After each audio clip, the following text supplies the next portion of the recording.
Bom, eu começo o programa de hoje com informações importantes para quem não quer perder o emprego nessa época de crise. Você sabe o que é demissão por justa causa e quando ela pode ser aplicada?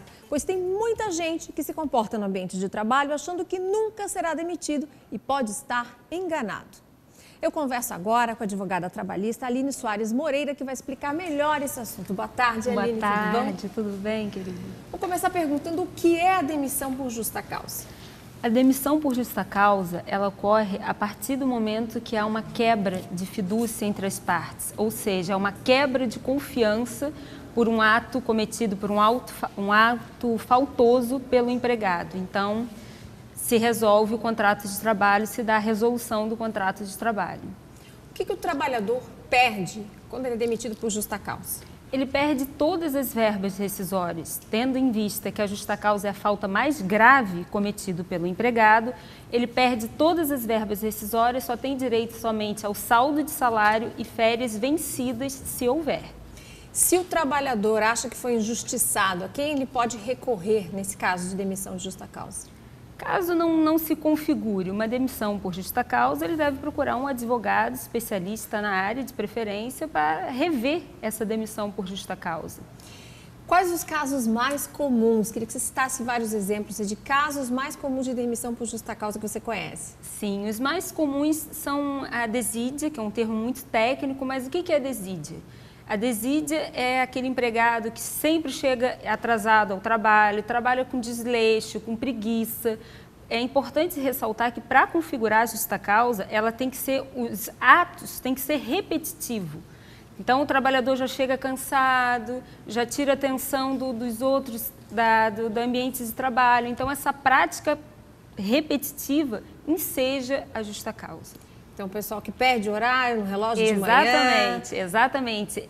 Outros também... Sempre, né? Sempre de maneira habitual. Né? Um mau procedimento também. O que é um mau procedimento? É aquele trabalhador que rasura, por exemplo, um documento da empresa ou furta, né? um objeto, ou seja lá o que for. Né? Isso daí também enseja a demissão por justa causa. A gente tem uma pergunta da telespectadora Cláudia de São José. E bem interessante, por sinal.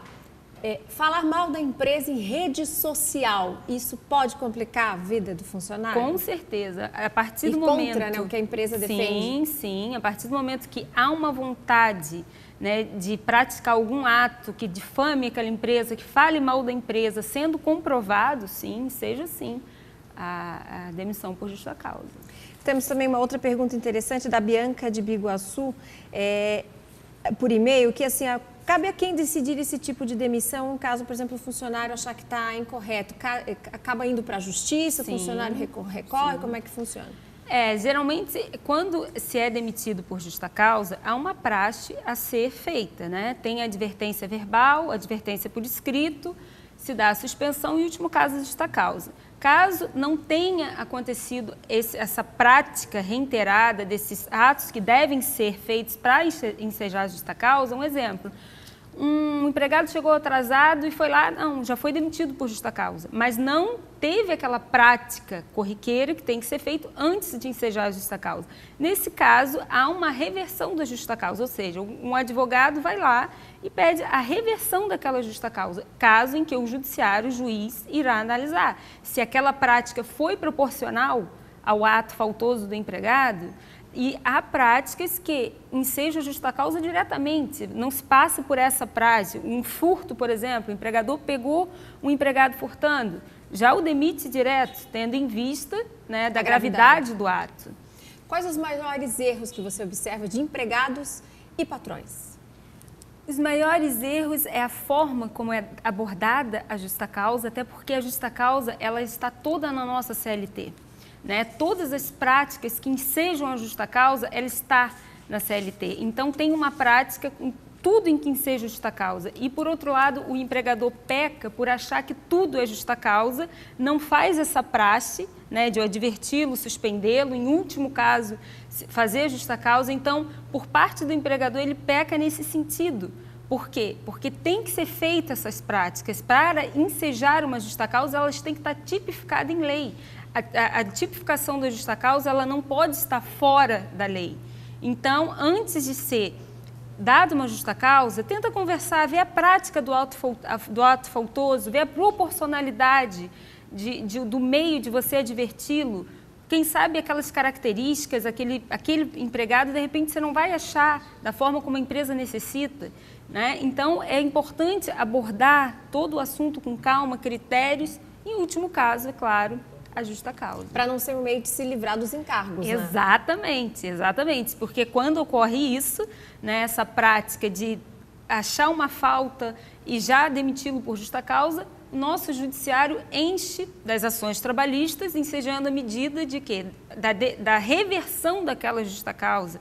Então, vale muito a pena a empresa ter esse diálogo, a empresa ter essas medidas criteriosas antes de sair demitindo assim, sem justa causa. No caso, a segunda chance, é importante, então, de repente, ter uma segunda chance. Sim. Em caso, por exemplo, de funcionários que têm uma estabilidade já e aconteça Sim. alguma coisa, é interessante ter uma segunda chance com o funcionário antes de partir para a justa causa? Sim. Ou depende muito da gravidade? Mesmo um funcionário com estabilidade tenha um caso mais grave?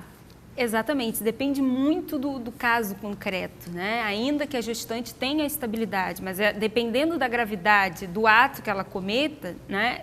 Ela também não está acobertada pela justa causa, mas por outro lado ela também não pode, né, entre aspas, pisar fora, porque ela quebra esse período de estabilidade também, como um outro funcionário comum. Bom, muita coisa para se falar, mas quero agradecer a presença, obrigada pelos importantes esclarecimentos. Agora todo mundo de casa já sabe como proceder e o que não fazer. Exatamente, muito obrigada também. Obrigada.